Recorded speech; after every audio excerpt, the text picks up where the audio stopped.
Hey, what's up, everybody? It's your boy Darrell Owens, and we are here back for another edition of One on One, episode 182, 18 away from the golden 200 episode. But we are heading into week 4 of the NFL season already, and I say it every year, and it just gets faster and faster. And I'm not a fan, but we're still early in the season, so hopefully it doesn't go too fast. But we're already up and running and getting ready for the 4th week of the NFL season. So with that being said as well, we have to bring you the power rankings, man. Like, we have to tell you where everything stands. I got to tell you where I feel like things stand in the power rankings as we head into week 4. Also tonight, we've got the Seahawks taking on the Cardinals in Arizona. So this is another tough NFC West battle. These NFC West teams it's just slugfest every time they play each other. And I think I said at the beginning of the season, like, I feel like this division is going to be just a dogfight all the way throughout. And I can see anybody winning that division. So, but with all that being said, let's go ahead and get started, because we got to get into the bottom, all that fun stuff, top 10s and outside looking ins. So episode 182 of 101 begins now. One.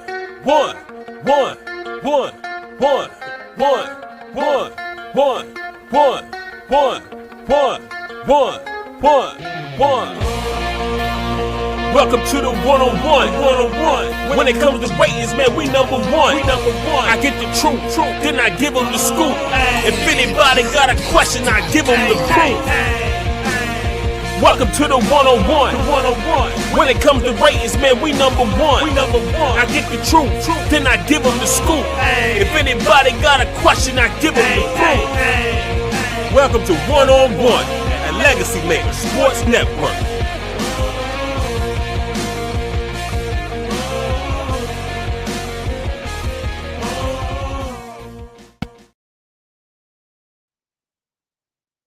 All right, ladies and gentlemen, episode 182 of 101 begins now. And we're so excited to be with you all.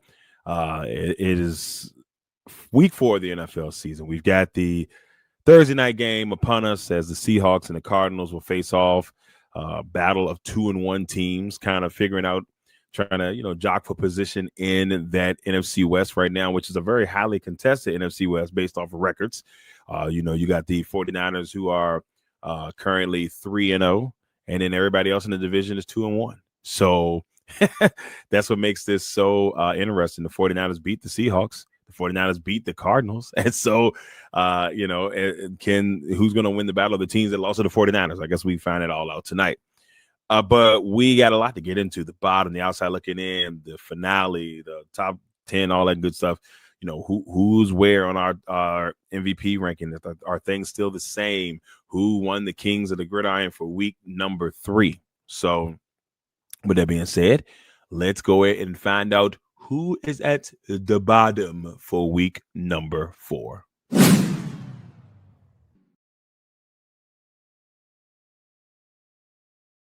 All right. Bottom for week number 4. We'll start this thing off with the team that has been at the bottom the entire season, the New Orleans Saints. Now, last week, Saints fans, I said something I thought was, true. I felt like the Saints had played hard in those first 2 games, and they gave it all they got. And even though they came up short in both games, it was only 1-possession games. They lost to the 49ers by 5. They lost to the Cardinals by a touchdown, by 7 points. And then the Seattle Seahawks welcomed the Saints into town to the 12th man, and the Seahawks began to destroy this team. It was a really bad deal all the way through, and I just felt bad for them. I felt really bad for the Saints. This Seattle team gave them the business, 21-0 in the first quarter, tacked on another 17, in the second quarter. Saints were able to get a couple field goals in. They were down 38, ladies and gentlemen, 38-6. This game was over probably in the first quarter, but it was definitely over by halftime. And New Orleans were able to, get a touchdown at the end of the game, but it was a bad deal all the way through for the Saints. Great day for Mike McDonald and the Seattle Seahawks. Sam Darnold, solid day, 14 for 18 for 2 touchdowns, 218. Not big numbers, but Rattler had the same, in passing yards with 218, 28 for 39, touchdown and a pick. Kamara, 18 carries for 42 yards, not a lot. Walker, some of these stats was, similar for the most part for the top go-getters. Problem is Seattle just straight dogged this Saints team. It was tough. So they continue to be at the bottom this week at number 32. At number 31, we've got the Tennessee Titans. Now, Tennessee, once again, a team that, they in the early parts of this game, I felt like, okay, Tennessee was trying to hang in. Well, initially, at least it felt that way until Indianapolis put up 17 points in the first. They put up another 14 in the third. They won this one 41-20. Cam Ward hasn't looked miserable. Titans fans, I still think, as they get more pieces to the puzzle, they're going to be, I think they'll be just fine, but it's still a long ways away. And he's definitely at some point going to need to get some more pieces around him. And the team's just not ready yet. And this Colts team, a team that I have openly said miserable things about leading up into the season and not thinking they were going to be good. And they've already shattered the 2-15 record that I thought they would have, as now they're 3-0 after beating this Titans team. We'll get a little bit more into Daniel Jones and the crew a little bit later, but impressive win for them. Tough one for the Titans. They're at 31. They're 0-3. At number 30, the New York Football Giants. Boy, New York Giants fans, New York hung in on Sunday night for a little while, made it somewhat of a game, and then the Chiefs slowly kind of pulled away. But a really rough game for Russell Wilson. All it did was fire the flames to make the change that happened on Tuesday, where the Giants decided to move on from Russell Wilson as a starter, and it is Jackson Dart time in New York. So Russell will serve as the number 2. Jameis still at number 3. And this 0-3 Giants team, a team I thought that, could be competitive in games, which technically they have been. It just hasn't looked good. They've been in the games. They just haven't looked good. Cam Scatterboo has been a nice little spark for the team. He had 10 carries for 60 yards and a TD. With Tracy going down, with Tyrone Tracy going down, that means a larger role for Scatterboo. He was already getting more, in my opinion. It looked like he was getting more of the carries anyway. At least just on the eye test. He felt like that they were grooming him to be the next man above. And, they got Scatterboo in the 4th round. So it's a great 4th or 3rd round. And so he's been a really nice spark plug for the team at times. But they're still so far away. The Chiefs look great in this game overall. Thornton had a phenomenal day. He just seemed like he was all over the field. 5 receptions and 71 yards for the Chiefs. But, yeah, it just a tough day for the Giants. And they are sitting at number 30 on the power rankings this week. At number 29, the Miami Dolphins. They lost a game against Buffalo where they, at some point to that game, it looked like the Dolphins may have a chance to shock this Buffalo team. It went in the halftime 14-14. It went into the 4th quarter with the score 21-14. And, Buffalo was hanging on tight, and then they pulled away late to a huge interception that hurt this team as they were driving with a chance to, do some good things. And Terrell Bernard was able to get the interception, and that pretty much ended the chances of the Dolphins getting their first win of the season as they fall to 0-3. They're at 29, and I don't know. I just don't know.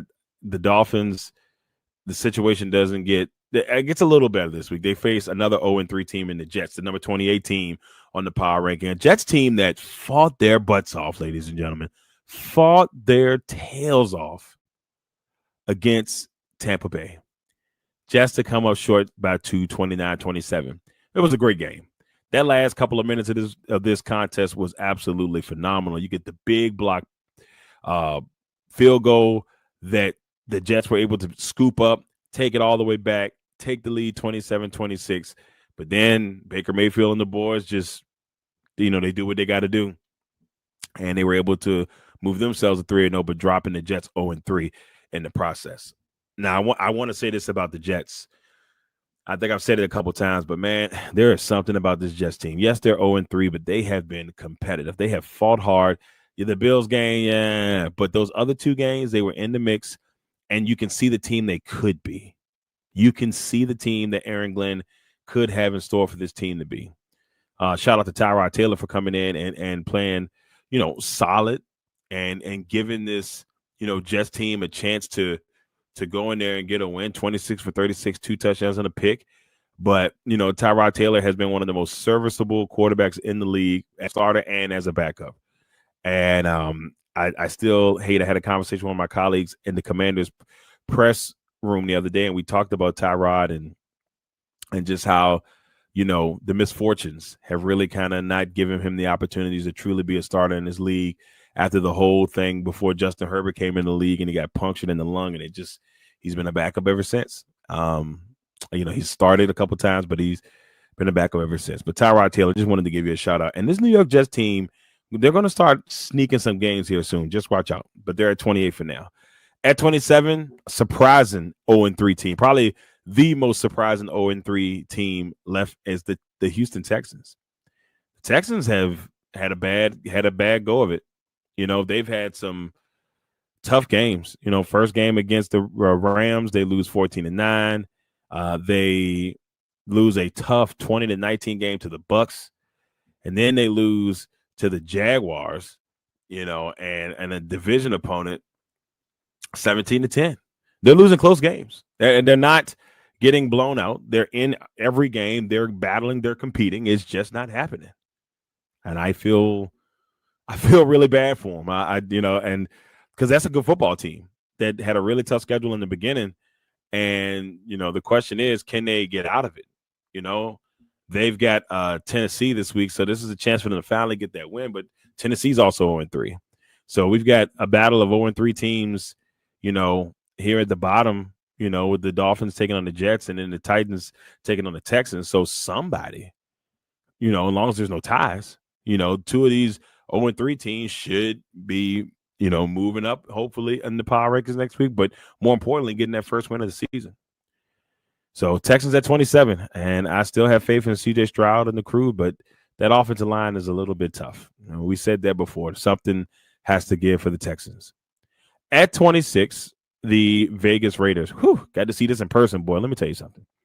The Washington Commanders gave Vegas a butt whooping, and this game never felt close. It was 7-3 at one point. Washington had a 20-10 lead heading into the half. Still wasn't close. Washington dropped another 2 touchdowns in the third. Vegas scored some touchdowns late to make it a little bit closer. And shout out to Tucker, Trey Tucker, 3 touchdowns on the day. I had this man sitting on my bench in fantasy. I'm starting him this week and won't make a difference. But last week, I had him sitting on my bench, and this man had like 45 points. And I lost by 30. Boy, that's tough. But, I picked him up last year.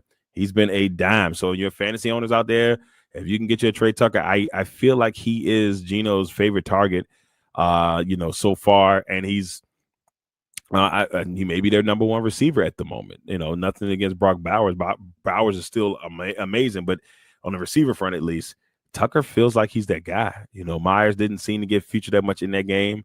They're still trying to get Genty going. He had 17 carries for 63 yards at the running back position, and he had a couple of moments, but, man, that offensive line just didn't do him any favors. And they just doing any favors. Washington and Marcus Mariota looked phenomenal in part 1 of the Marcus Mariota Revenge Tour, coined by my Bowie TV colleague, Candy Waller. So watch out to see if Marcus will get another chance at it this week. I guess we should know some official word here soon if he will be starting against Atlanta and seeing if he can get a little revenge in that. And not could see Jaden, but we'll see. At 25, we've got the Cleveland Browns. Cleveland Browns, shock of the week. I know it shocked this guy, Packer enthusiast that I am. what a job by the Cleveland Browns. Hung in that game defensively, shut the Packers down, holding them to only 10 points. But the Packers had a 10-0 lead heading into the fourth. And the Browns seductively, some would say strategically, found a way to win this game. I mean, they scored all 13 of their points in the fourth. Jordan Love picked a blocked field goal with a chance for the Packers to win and move to 3-0. So that didn't go well. And then the 55-yard by Andrew, I think it's Smith, and I don't want to destroy it, but Andre Smith hit a 55-yard field goal as time expired, and he put the game away. So I'm not gonna lie to you. As an enthusiast, Packer enthusiast, I went into the game like, okay, this should be 3-0 heading into the Dallas game. This week I should have known better. It's like it was a setup game. Packers had 10 days off. Or they had a 10-game, separation from the Commanders game up until then. I don't know, just a bad feeling. But the Browns came in there, did what they needed to do. The crafty veteran drove Flacco and the crew get the win, their first of the season. They're at number 25. At 24, the Atlanta Falcons. Now, this team, the disappointment. 30-0 to the number 22 team in our power ranking, the Carolina Panthers. I mean, just an impressive way for Carolina to go in there and do what they needed to do, right? It was mind-boggling, but I was impressed. And they shut them out, Got poor Ike Hilliard fired, the receiver coach. I don't know why he got fired, but it looks like this could be the beginning of something for the Falcons. So it's a must-win game for Atlanta. And, going into this, Commanders game on Sunday, it's a must-win game. It's looking a little rough, just a little bit, just a little bit rough. So it will be interesting to see where they kind of, play this. But we got the Falcons at 24. But man, it was rough. I could easily put them further down, and it would be okay with it. And I'm sorry, Danny. I know you don't like to hear that, but it's rough, bro. It's rough. At 23, we got the New England Patriots. I picked them last week to beat the Steelers. I don't know. I was just doing it as a hunch, and they proved me wrong. Boy didn't have a good week record-wise, but we'll talk about that in a little bit. But the New England Patriots did what they needed to do, and lose. They didn't do your boy right. It was a tough competitive game. I thought the Steelers had a chance to, get a, much needed second win, but the Patriots had their opportunities and they just couldn't pull it off. I mean, it was a solid contest, 21-14. There was chances, and it just didn't go the Patriots' way. They're at 23.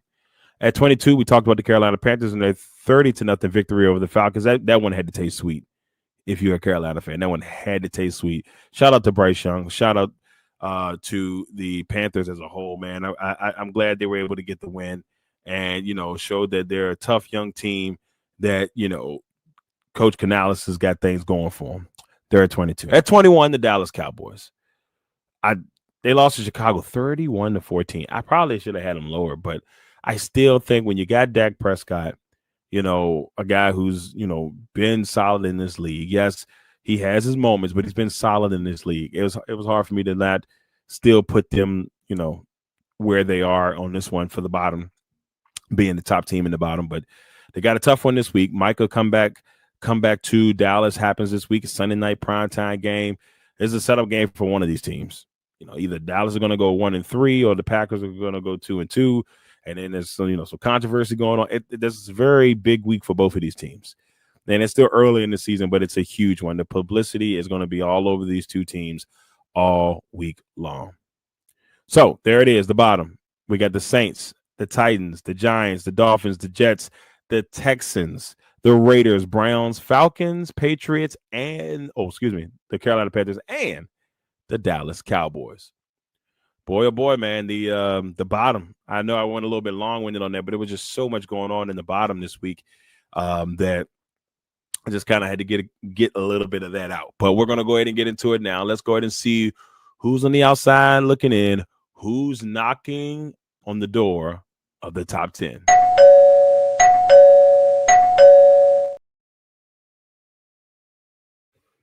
All right.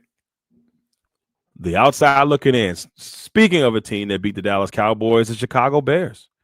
What an impressive day for Chicago. What a great day for the man that they call Caleb Williams.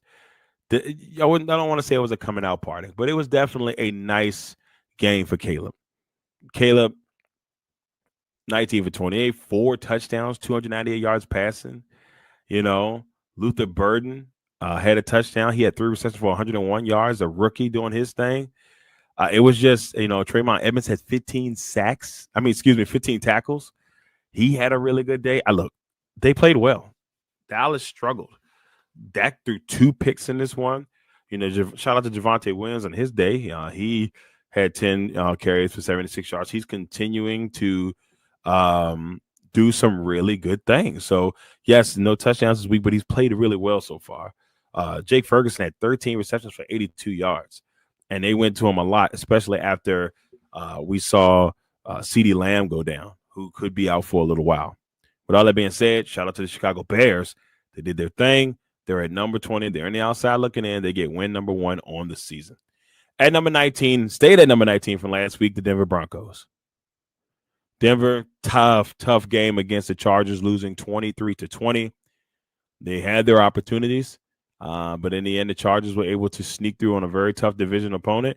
They moved to 3-0, and now the Broncos are 1-2. So that loss to the Colts starting to hunt them just a little bit early in this NFL season. And, this team has been in the games. They have been fighting, so it's not like they're just playing bad football. It's just hasn't went their way. So Broncos at 19.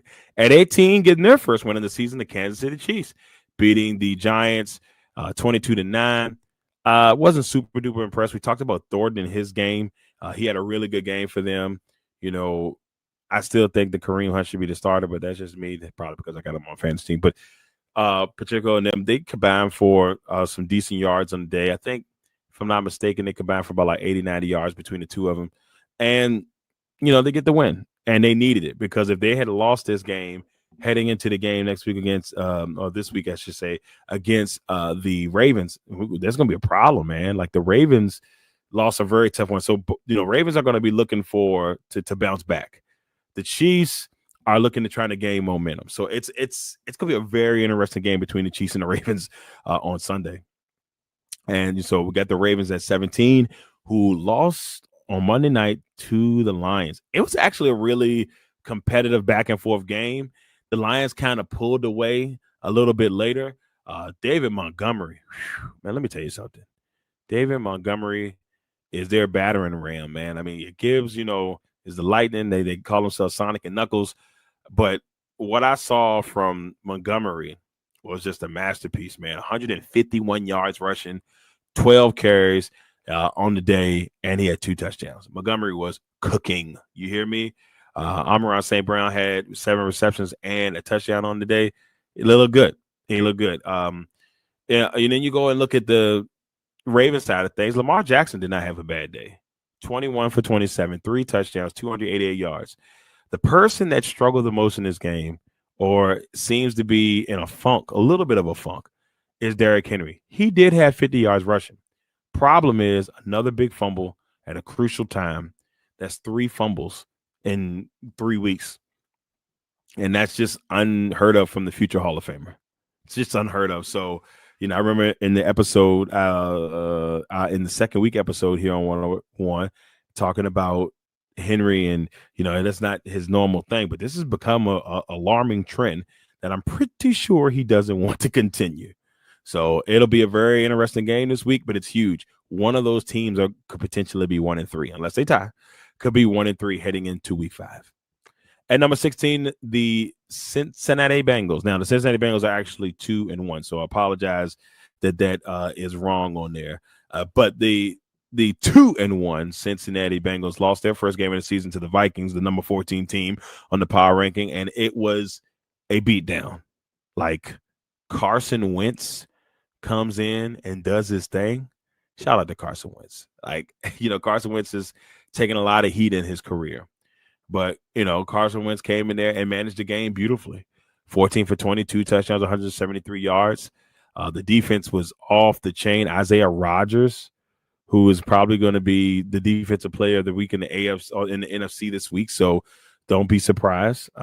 He was amazing, and he just had a really good day. Really good day.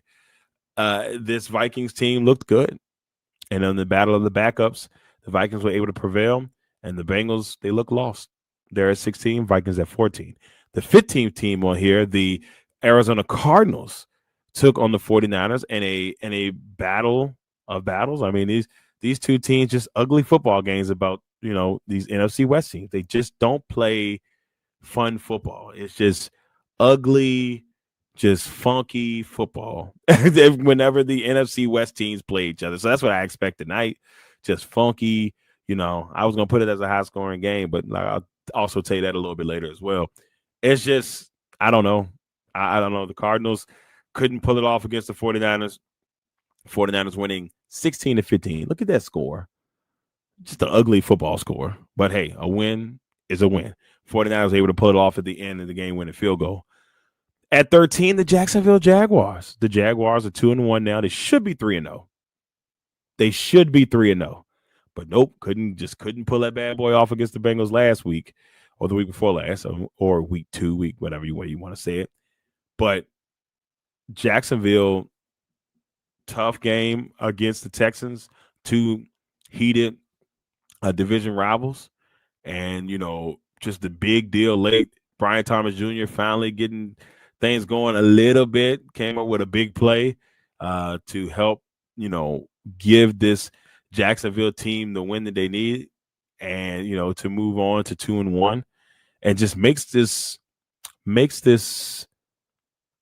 AFC South very interesting, So right now the Jaguars are 2-1. You got 2 0-3 teams in the Titans and the Texans. And then, right now it looks like it's Jaguars and Colts kind of just feeling it out. But it is early, y'all. It is early. At 12, the Pittsburgh Steelers getting their win over the New England Patriots. It wasn't pretty. They went 21-14. It wasn't pretty. Rodgers only threw for 139 yards. He was 16 for 23, 2 touchdowns and a pick. It was one of those dogfight games. But, when you got some dogs on the team with a team that's kind of still, building in New England, the older dogs are able to get the dub. So the Steelers are sitting at 12, but there's still a long ways to go for Pittsburgh. At 11, that team that's knocking hard on the door in the top 10, the Seattle Seahawks, with their 44-13 victory over the Saints. I was truly impressed. Sam Darnold and the crew did what they needed to do. And, it'll be fun tonight to see what him and Kyler put up tonight. So here it is, the outside looking in. Bears, Broncos, Chiefs, Ravens, Bengals, Cardinals, Vikings, Jags, Steelers, and the Seattle Seahawks knocking hard at the door at number 11. So here we are, outside looking in, pretty smooth. But let's see who's in the top 10 this week. I think we got a couple new teams in the top 10 this week. Some teams fell deservingly, probably should have fell farther, but I'm going to try to keep that out of here. Let's go to the top 10.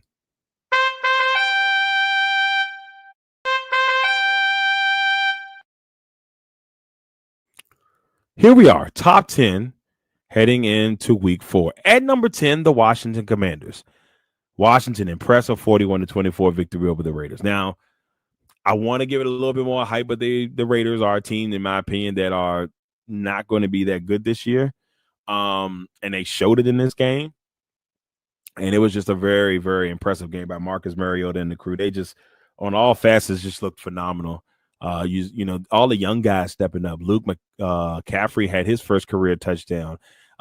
We saw Jeremy McNichols he's not a young guy, he's more of a vet, but key role players. McNichols coming through with a big touchdown. Terry McLaurin got a touchdown taken from him, but I'm gonna not get upset about that one. I'm gonna let that one go. I got a picture that proves that he scored that touchdown, but that's besides the point.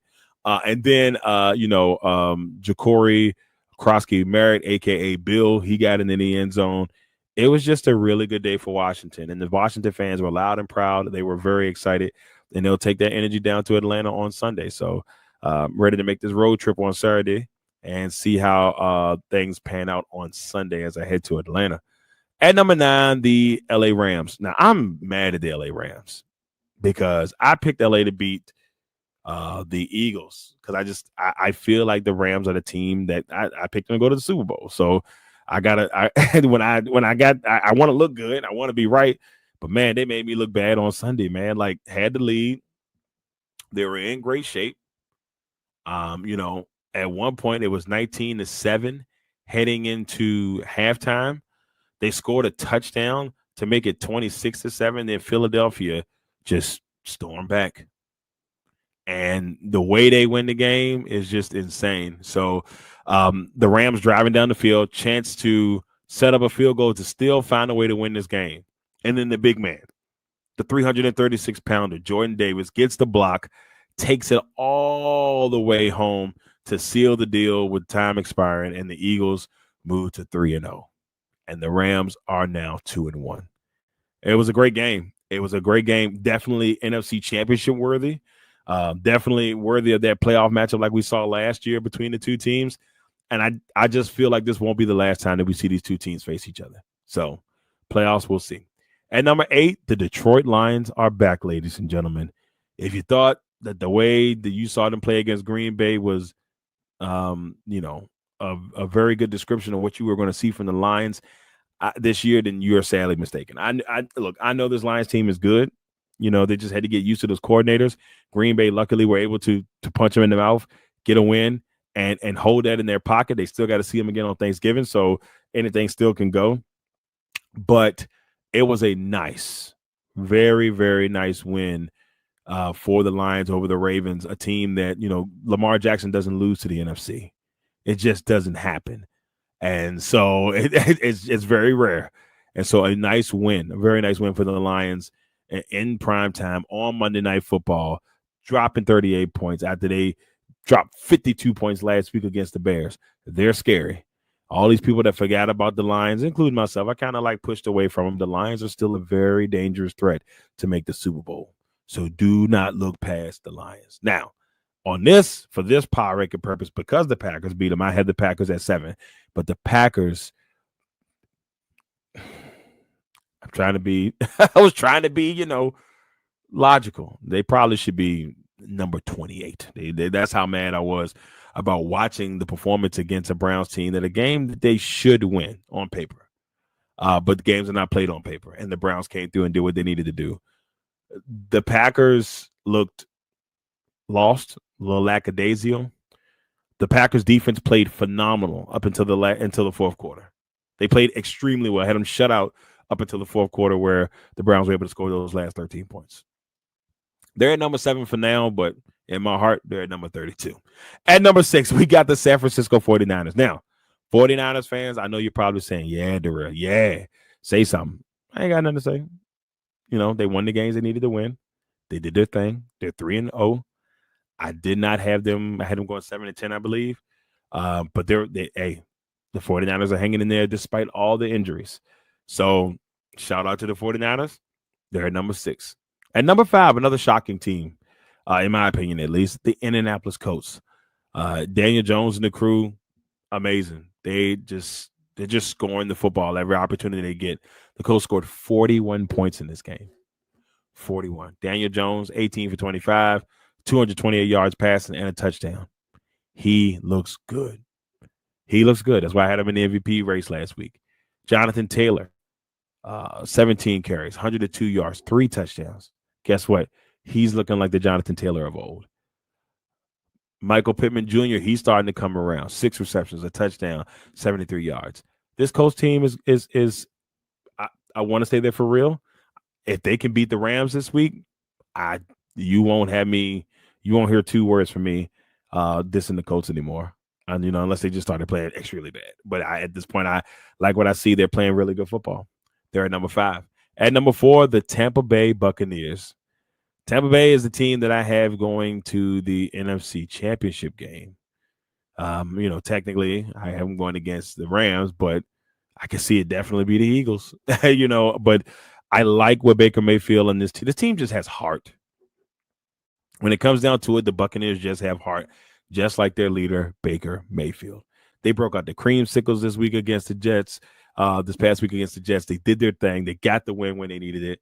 So shout out to the Buccaneers. They're at number 4 and deserve to be at number 4. At number 3, the Los Angeles Chargers.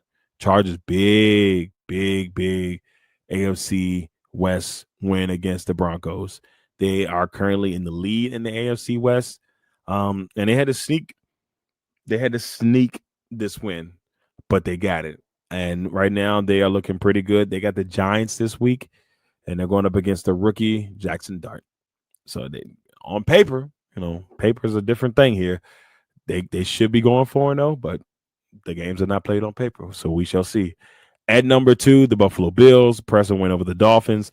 There's not a lot I'm going to say about the Bills other than they've been amazing, and they've had a good season so far. And at number 1, and deservingly number 1 for the 4th straight week, but on top of that, extending their all-time lead as a number 1, the most number 1s on the power rankings, and that's the Philadelphia Eagles as they move that magic number to 19. If they can hold off to next week, they will move it on to 20, but they take on the Buccaneers next week. That's going to be a good football game.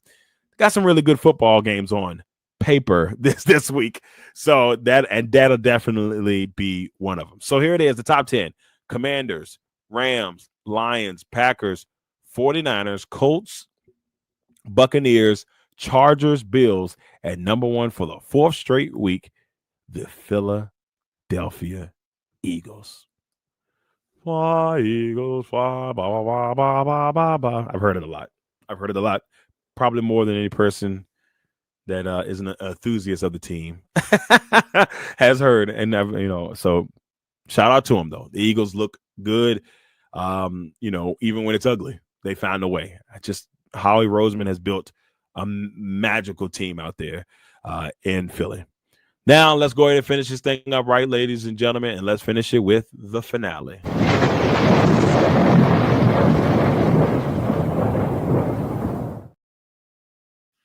All right, so first off, in the finale, our Kings of the Gridiron for week number 3. Caleb Williams gets the offensive King of the Gridiron this week for our player of the week. 19 for 28, 298 yards, 4 TDs at 142.6 QBR rating, and they win over Dallas 31-14. So a nice win for the Bears, and a nice way to kind of get the momentum going. So we'll see how they use that momentum this week and see if they can continue.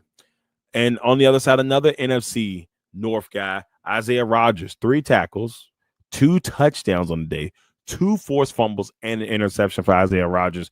What a day.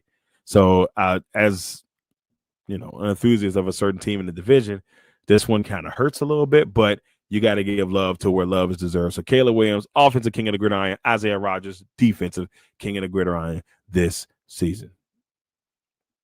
Next, we've got our MVP race. Allen at 1. Mayfield moves up. Everybody moved up. I slid my man Lamar to 5th, but Allen 1, Mayfield 2, Herbert 3, Jones 4, and Jackson. Now, you probably said Darrell. There's no way you're going to have Daniel Jones over Lamar Jackson. But in this case, I do. Daniel Jones is playing good football. And Lamar's playing great football too, but the Colts are 3-0. And that's the magic thing that you see about the teams that are ahead of Lamar. Lamar's still putting up great numbers, even though this team is 1-2.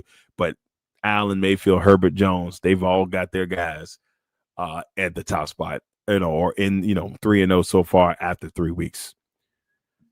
Now let's hit your boys' record. 31-17 on the season. I was riding high last week, man. I was sitting there pretty, man. I was 23-9. I was like, yeah, I'm gonna try to keep it in single digits. That didn't work out for the losses.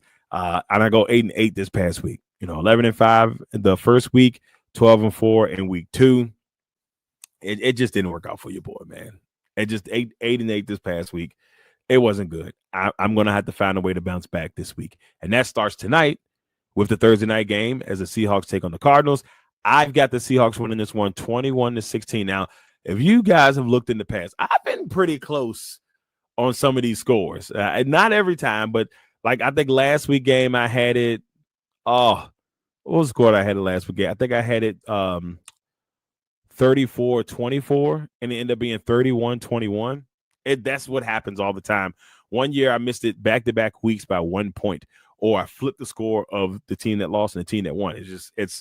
It's always in the mix. So we'll see if tonight I can actually hit it on the nail, hammer, something like that. The Cardinals always score ugly, so that's why I got the Cardinals with 16, and I've just got the Seahawks winning this one 21-16. And last but not least, my winners for week 4, Seahawks, Commanders, Ravens. That's the one that could trip me up. I feel like the Ravens are going to bounce back, but it is the Chiefs, and that's Patrick's Achilles heel.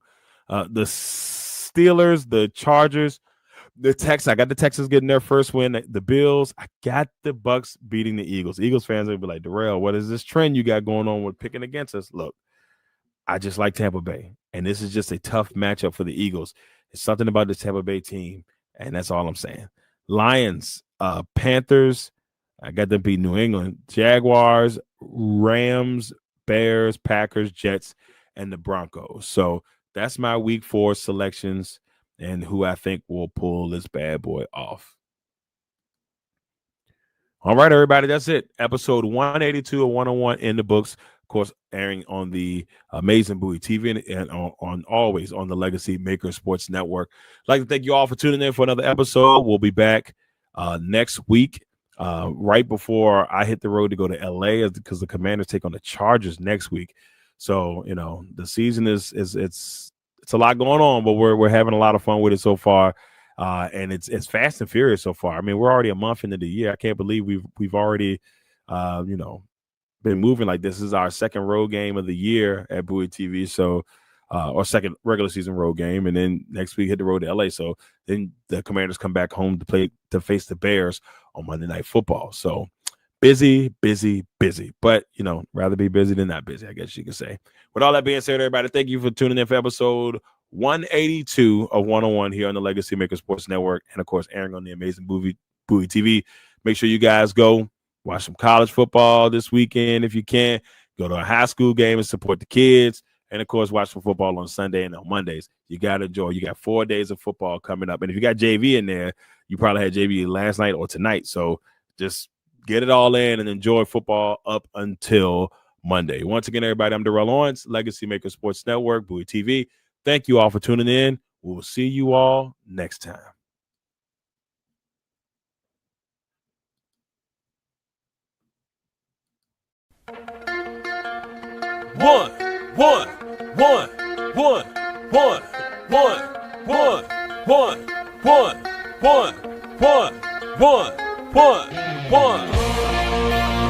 Welcome to the 101. When it comes to ratings, man, we number one. I get the truth, then I give them the scoop. If anybody got a question, I give them the proof.